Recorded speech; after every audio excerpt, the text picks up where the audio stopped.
तो कहानी की शुरुआत में हमें जैक नाम करके एक छोटे से बच्चे को दिखाया जाता है। क्रिसमस का दिन था, इसलिए जैक अपने दोस्तों को अपने घर पर बुलाया था। जैक अपने दोस्तों को बताता है कि सेंटा नाम करके कोई होता ही नहीं है। क्रिसमस के दिन जो हमें गिफ्ट मिलता है वो हमें हमारे पेरेंट्स देते हैं। जैक के जब अंकल आते हैं तब जैक उनसे कहता है कि आप झूठ क्यों बोलते हो, सेंटा नाम करके कोई इंसान या फिर कोई जादूगर नहीं होता है। जिस पर उसके अंकल जवाब देते हुए कहते हैं कि सेंटा वो चीज है जो किसी को दिखाई नहीं देता है। दोस्तों सीन शिफ्ट होता है और हमें 30 साल बाद जैक को दिखाया जाता है जो कि बहुत बदमाश बन चुका है और वो हमेशा गलत काम ही करता है। वो कोई काम नहीं करता है बल्कि गलत काम करके पैसे कमाता है। अब जैसे कि आज उसे जियोलॉजिकल कंपनी के अंदर जाना था, तो अंदर जाने के लिए उसे मैनेजर का आइडेंटिटी कार्ड चाहिए था, तो इसलिए वो यहाँ पर शॉर्ट सर्किट करता है जिसकी वजह से सभी लोगों का ध्यान भटक जाता है। इसके बाद वो मैनेजर के आइडेंटिटी कार्ड को लेने के बाद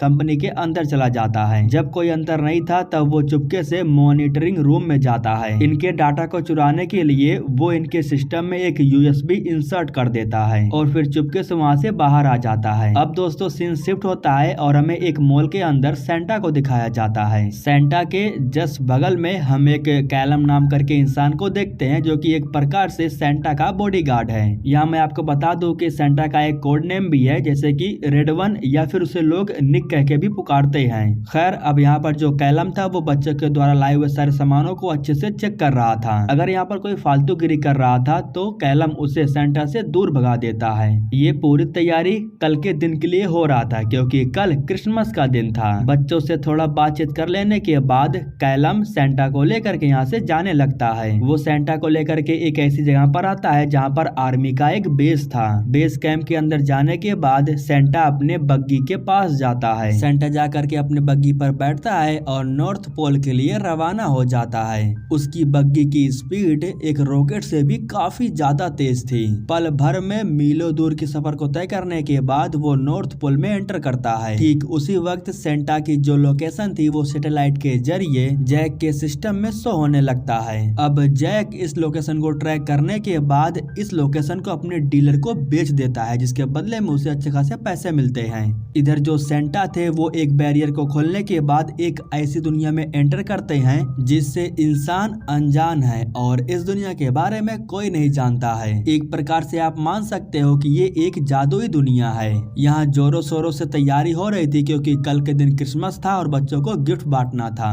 अब इधर सेंटा जब एक्सरसाइज कर रहे थे तो उसी वक्त कैलम उनके पास अपने रिजाइन लेटर लेकर के आता है, जिस पर सेंटा उससे पूछते हैं कि आखिर तुम रिजाइन क्यों देना चाहते हो। जिस पर कैलम कहता है कि हम अपनी तरफ से पूरी कोशिश कर रहे हैं लेकिन दिन पर दिन बुरे बच्चों की संख्या बढ़ते चली जा रही है। बुरे बच्चों की हरकतें मुझसे देखी नहीं जाती है, इसलिए मैं रिजाइन लेना चाहता हूं ताकि इन सब से मुझे छुटकारा मिल जाए। हालांकि सेंटा कहते हैं कि हमें हार नहीं मानना चाहिए, हमें कोशिश करते रहना चाहिए। जिस पर कैलम कहता है कि हम लगभग 500 सालों से कोशिश तो कर रहे हैं, कल मेरा आखिरी क्रिसमस होगा, कल के बाद मैं रिजाइन ले लूंगा। इतना कहने के बाद कैलम बाहर आ जाता है माहौल को चेक करने के लिए। उसी वक्त हम कुछ घुसपैठियों को देखते हैं जो कि नॉर्थ पोल की तरफ ही आ रहे थे। दरअसल सेंटा की जादुई दुनिया के बारे में इन लोगों को मालूम चल गया था। ये लोग अपने हथियार से बैरियर को तोड़ने के बाद अंदर घुस आते हैं। कुछ समय के बाद कैलम को सेंटा के कमरे की लाइट बंद चालू होता हुआ दिखाई देता है, इसलिए वो फौरन सिस्टम में कॉल करके उनसे पूछता है कि सेंटा कहाँ पर है। बाकी के लोग जब सेंटा को ढूंढना शुरू करते हैं तब इन्हें मालूम चलता है कि सेंटा तो कहीं पर भी नहीं है। कैलम को मालूम चल जाता है कि घुसपैठिए आए थे जो कि सेंटा को किडनैप करके अपने साथ लेके जा रहे हैं। घुसपैठियों के पास एक हाईटेक वैन था, उसी में वे लोग सेंटा को लेकर के भाग रहे थे। कैलम अपनी तरफ से पूरी कोशिश करता है और वो वैन तक पहुंच जाता है। वो अपनी तरफ से पूरी कोशिश करके वैन को रोक तो लेता है, लेकिन जब वो अंदर चेक करता है तब उसे अंदर कोई नहीं मिलता है। उसी वक्त कैलम के ऊपर से एक प्लेन उड़ करके जाता है जिसके अंदर सेंटा थे। तो इस तरीके से इन्हें बेवकूफ बना करके सेंटा को किडनैप कर लिया जाता है। इनकी डायरेक्टर जिनका नाम है जोई, वो कैलम से पूछती है कि आखिर ये सब कुछ क्या हो रहा है। सेंटा का फौरन पता लगाओ, कल क्रिसमस है, हमारे पास सिर्फ 24 घंटे का वक्त है, अगर सेंटा हमें नहीं मिले तो हालात बहुत बिगड़ जाएंगे। इसके बाद कैलम अपने सिस्टम में कॉल करता है और उससे पूछता है कि वे लोग कौन थे। सामने से जवाब आता है कि हमें नहीं पता है कि वे लोग कौन थे, लेकिन हमें ये पता है कि हमारे लोकेशन को कौन ट्रैक किया। दरअसल वे लोग जैक की बात कर रहे थे जो कि इस वक्त टब में सोया हुआ था। तभी उसकी एक्स वाइफ मारिया उसके पास कॉल करती है और उससे कहती है कि आज मैं स्कूल नहीं जा पाऊंगी, तो अपने बेटे को जाकर के तुम पिकअप कर लो। जिसके बाद जैक स्कूल जाता है और अपने बेटे डीलन को स्कूल से पिकअप करता है। दरअसल आज स्कूल में डीलन को सजा मिली थी क्योंकि उसने एक बच्चे के साइकिल के टायर के हवा को निकाल दिया था। घर पहुंच जाने के बाद डीलन अपने पिता से कहता है कि कल एक फंक्शन है। दरअसल वो अपने पिता को फंक्शन में इनवाइट कर रहा था, लेकिन जैक उसकी बात नहीं सुनता है। जिस पर मारिया कहती है कि वो तुम्हारा बेटा है, कम से कम उसे तुम समय तो दिया करो। वो मारिया की भी बात नहीं सुनता है। वो कहता है कि मुझे काम है। यह कहने के बाद वो अपने घर की तरफ आ जाता है। जब वो अपने अपार्टमेंट में जाता है तब उसे मालूम चलता है कि कुछ लोग हैं जो उसके घर के अंदर हैं। दरअसल ये लोग जैक को पकड़ने के लिए आए थे और इनके पास एक खास प्रकार की गन थी। हालांकि ये लोग जैक को पकड़ने की पूरी कोशिश तो करते हैं, लेकिन जैक खुद को बचा ले रहा था। वो उनके ही गन से उन्हें फ्रीज कर देता है और यहाँ से भाग जाता है, लेकिन ज्यादा दूर तक नहीं भाग पाता है क्योंकि जोई सामने से आकर के उसे फ्रीज कर देती है। वापस से उसे कमरे में लाने के बाद जोई उसे होश में लाती है। जब जैक को होश आता है तब जोई उससे पूछती है कि आखिर वो कौन है, जिस पर जैक पूछता है कि किसकी बात कर रही हो तुम। जोई कहती है कि तुम्हें अच्छे से पता है, जिस पर जैक कहता है कि नहीं, मुझे नहीं पता है, मैं हर दिन नए नए कांड करते रहता हूँ। काफी समय तक पूछताछ करने के बाद जोई को यकीन हो जाता है कि जैक बिल्कुल सही कह रहा है। जैक को बिल्कुल भी इस बात का एहसास नहीं था कि आखिर उसने कितना बड़ा कांड कर दिया है। अब जैक से बाकी का पूछताछ करने के लिए उसे पैक करते हैं और उसे लेकर के नॉर्थ पोल में आते हैं। नॉर्थ पोल में जब जैक अजीबोगरीब चीजों को देखता है तब वो समझ जाता है कि जादुई दुनिया सच में होती है। बिग फूट्स नाम की जो कहानियां हैं वो सिर्फ कहानियां नहीं है बल्कि हकीकत है। खैर, अब जोई जैक को लेकर के एक अलग जगह पर जाती है पूछताछ करने के लिए। जब वो यूएसबी निकाल करके जैक को दिखाती है तब जैक समझ जाता है कि आखिर जोई किसकी बात कर रही है। जोई उससे पूछती है कि तुमने हमारे लोकेशन को ट्रैक करने के बाद उसे किसके पास भेजा, जिस पर जैक कहता है कि मुझे बिल्कुल भी नहीं पता है, वो सब कुछ ऑनलाइन काम होता है, वे लोग मेरे लिए अनजान होते हैं। तभी यहाँ पर कैलम आ जाता है जो कि डार्सिला को बुलाता है। सच उगलवाने के लिए डार्सिला उसे पकड़ लेती है और उसे मारने की धमकी देने लगती है। तभी जैक कहता है कि मुझे सच में नहीं पता कि वे लोग कौन थे, हाँ लेकिन मैं उनकी लोकेशन को ट्रैक कर सकता हूँ। इसके बाद जैक जोई से अपना फोन मांगता है। जब वो फोन को चेक करता है तब वो जोई को बताता है कि वे लोग इस वक्त जर्मनी में हैं। सीन शिफ्ट होता है और हमें सेंटा को दिखाया जाता है। यहाँ पर हम ग्रायला नाम करके एक लड़की को देखते हैं। इसी ने ही अपने लोगों के जरिए सेंटा को किडनैप किया है। जब सेंटा को होश आता है तब वो सेंटा से कहती है कि अब बुरे लोगों का अंत आ चुका है। इतना कहने के बाद वो जाकर के एक बटन को दबाती है और फिर सेंटा की शक्तियों को खींचने लगती है। सेंटा की शक्तियों को लेकर के वो बुरे काम को अंजाम देने वाली थी। सीन शिफ्ट होता है और हमें दिखाया जाता है कि कैलम जैक को लेकर के एक टॉय की दुकान पर आया है। कुछ छोटे मोटे सामान लेने के बाद कैलम जाकर के एक दरवाजे को खोलता है।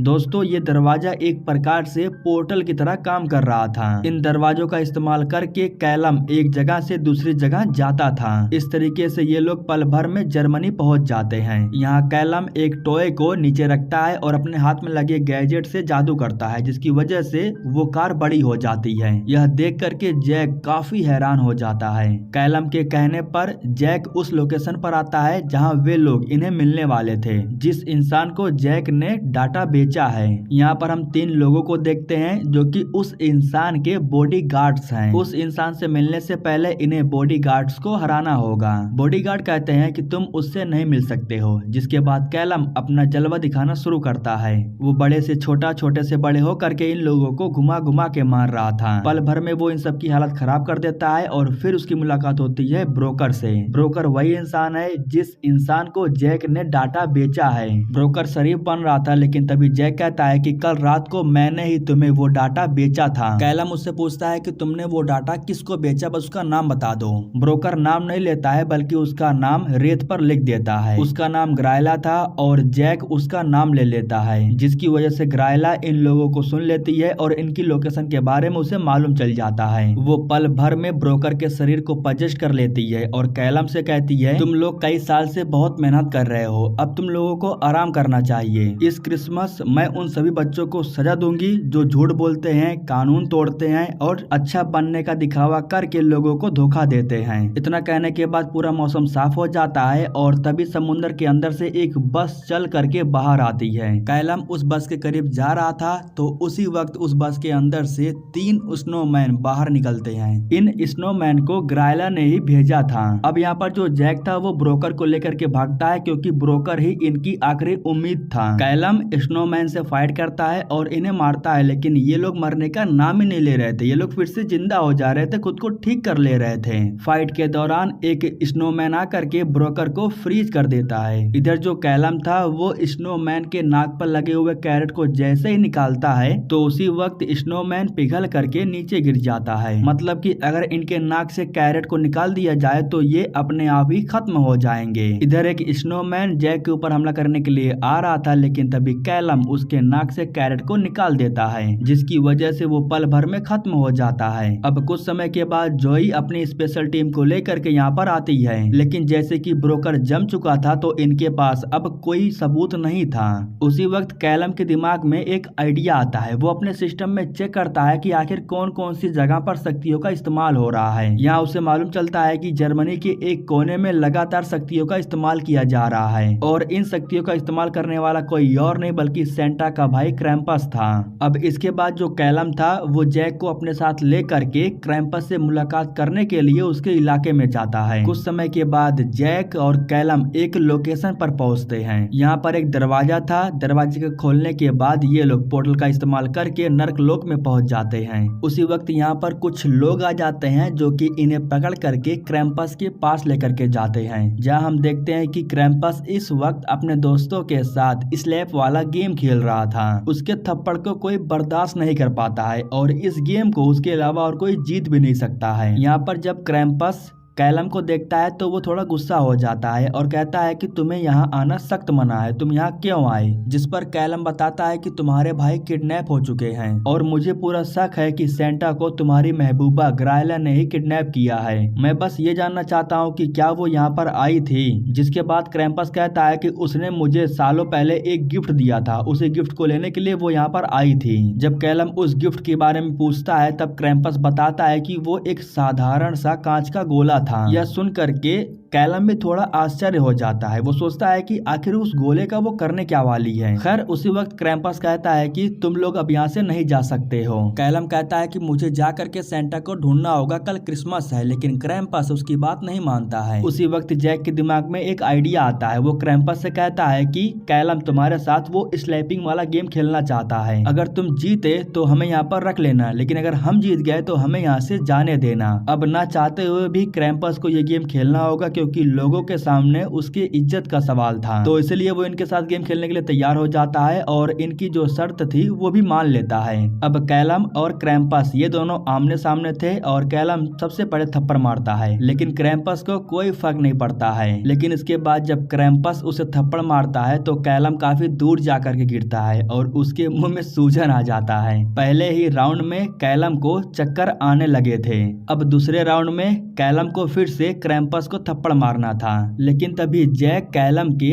गैजेट को लेकर के उसके हाथ में पहना देता है और फिर जब वो थप्पड़ मारता है तो क्रैम्पस काफी दूर जाकर के गिरता है। उसी वक्त कैलम 2 रोबोट्स को बड़ा कर देता है और कवर करने के लिए कहता है। अब रोबोट इन्हें मार रहे थे, जिसकी वजह से जैक और कैलम को यहाँ से भागने का मौका मिल जाता है। ये लोग फौरन भाग करके बाहर आ जाते हैं और गाड़ी में बैठ करके यहाँ से जाने लगते हैं। जब ये लोग जर्मनी के रोड से होकर के जा रहे थे तब इन्हें रास्ते में एक पियानो दिखाई देता है। अब रात के समय में आखिर पियानो यहाँ पर कौन छोड़ करके जाएगा, ये सोच करके ये लोग भी थोड़ा हैरान थे। यहाँ ये लोग देखते हैं कि पियानो के ऊपर एक गिफ्ट है और गिफ्ट पर जैक लिखा हुआ था। जैक डरा हुआ था, वो कहता है कि मैं इसे नहीं खोलूंगा। इसलिए कैलम गिफ्ट को खोलता है और उसे अंदर कांच का गोला दिखाई देता है। ठीक उसी वक्त डिलेन भी जैक के पास कॉल करता है और कहता है कि तुम्हें फेस्टिवल में नहीं आना था तो कोई बात नहीं, तुम मेरे पास ये गिफ्ट क्यों भेज रहे हो? और जब ये लोग गिफ्ट को देखते हैं तो ये वही कांच का गोला था। डिलेन जैसे ही गोले को चेक करता है तो उसी वक्त उसका रंग बदल जाता है और वो गायब हो जाता है। अपने बेटे को ढूंढने के लिए जैक भी इस गोले को ले लेता है और वो भी गायब हो जाता है। जब जैक की आंख खुली तब उसे मालूम चला कि उसके सामने उसका बेटा है और ये दोनों इस वक्त उसी कांच के गोले के अंदर कैद हुए हैं। दरअसल ग्रायला ही बुरे बच्चों को सबक सिखाने के लिए इस कांच के गोले के अंदर उन्हें कैद कर रही थी। वो और भी बच्चों को किडनैप करने के लिए ढेर सारे कांच के गोले को बनाने लगती है। इधर कैलम कैलम जोई के पास कॉल करता है और उसे बताता है कि जैक और उसका बेटा दोनों गायब हो चुके हैं, लेकिन अभी तक सेंटा की लोकेशन के बारे में इन्हें कुछ पता नहीं चल पाया है। इधर जैक अपने बेटे से कहता है कि तुम फिक्र मत करो, कोई हमें आकर के बचा लेगा, हम यहाँ पर ज्यादा समय तक कैद नहीं रहेंगे। इसी के साथ वो अपने बेटे से माफी भी मांगता है। वो अपने बेटे से माफी मांग करके सुधर गया था, तो शायद इसी वजह से कांच टूट जाता है और ये दोनों आजाद हो जाते हैं। जोई ने शुरू से ही जैक के अंदर एक ट्रैकर को लगाया था, तो उसी ट्रैकर की वजह से इन्हें मालूम चल जाता है कि इस समय जैक कहाँ पर है। इस तरीके से इन्हें मालूम चलता है कि ग्रायला सेंटा को लेकर के काफी समय से नॉर्थ पोल में ही थी, लेकिन वो रूप बदल के रह रही थी। लोकेशन को ट्रैक करते हुए ये लोग जैक के पास आकर के पहुंच जाते हैं। जैक को कोई सबूत देने की जरूरत नहीं थी, क्योंकि उसके अंदर तो ट्रैकर लगा हुआ था। यहाँ जो डेलन था वो एक दरवाजे को खोलता है जिसके अंदर नॉर्थ पोल के बाकी के लोग को बंदी बना करके रखा गया था। इधर जो ग्रायला थी वो बग्गी में जाकर के बैठ गई थी और उसके लोग बग्गी को चालू कर रहे थे। उसी वक्त कैलम अपने लोगों के साथ यहाँ पर आ जाता है और फिर इन लोगों के बीच में फाइट शुरू हो जाती है। इस बीच ग्रायला को जैसे ही मौका मिलता है तो वो बग्गी को लेकर के यहाँ से भागने लगती है। वो ढेर सारे कांच के गोलों को लेकर के बच्चों को गिफ्ट देने के लिए जा रही थी ताकि वो बच्चों को किडनैप कर सके। साथ में वो सेंटा को भी अपने साथ लेकर के जा रही थी।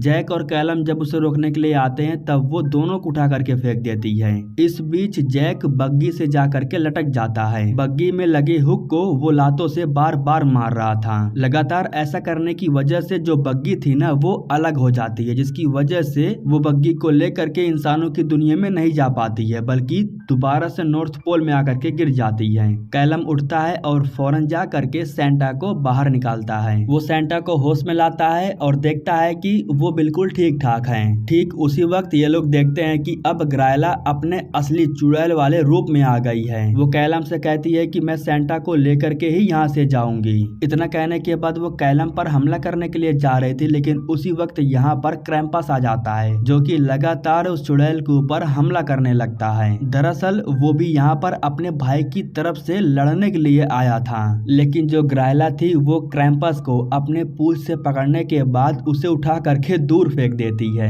इसके बाद वो जैक और कैलम के ऊपर हमला करके उन्हें मारने लगती है। ठीक उसी वक्त जो सेंटा थे वो खड़े होते हैं और ओंटोमो कह करके जोर से पुकारते हैं। नाम लेते ही कुछ जानवर उड़ते हुए आते हैं जो कि उस चुड़ैल को कांच की बोतलों में ले जाकर के फेंक देते हैं। इस तरीके से काला जादू उसके ऊपर ही हो जाता है और वो खुद कांच की बोतल में कैद हो जाती है। सेंटा कैलम के पास आते हैं और उनसे कहते हैं कि अब हमारे पास सिर्फ कुछ ही घंटे बचे हुए हैं, हमें फौरन बच्चों के लिए गिफ्ट लेकर के जाना होगा। क्रिसमस की रात खत्म होती उससे पहले ही सेंटा तैयार होकर के आते हैं। वो बग्गी पर बैठ करके बच्चों के लिए गिफ्ट लेकर के जाने वाले थे। जाने से पहले वो जैक और उसके बेटे को बग्गी पर बैठा करके अपने साथ लेकर के जाते हैं। अब इस तरीके से दोस्तों सेंटा और उसकी टीम रात भर एक साथ मिल करके बच्चों के घर पर गिफ्ट रखते हैं और बच्चों में खुशियां बांटते हैं। जब सेंटा गिफ्ट बांट रहे थे ना तो उस वक्त जैक भी उनके साथ में था। तो जैसे कि जैक को बचपन में बिल्कुल भी यकीन नहीं था कि सेंटा भी होता है और वो हमारे लिए गिफ्ट भी लाता है, लेकिन अब अपनी आंखों से देखने के बाद उसे यकीन हो जाता है कि सेंटा सच में होते हैं। जैक की तरह ही और भी बच्चे थे जो कि धीरे धीरे सुधर रहे थे। तो इसीलिए जो कैलम था वो रिजाइन नहीं देता है। कैलम रिजाइन नहीं देता है बल्कि वो अब सेंटा के साथ मिल करके काम करने लगता है। और इसी के साथ दोस्तों ये कहानी यहीं पर खत्म हो जाती है।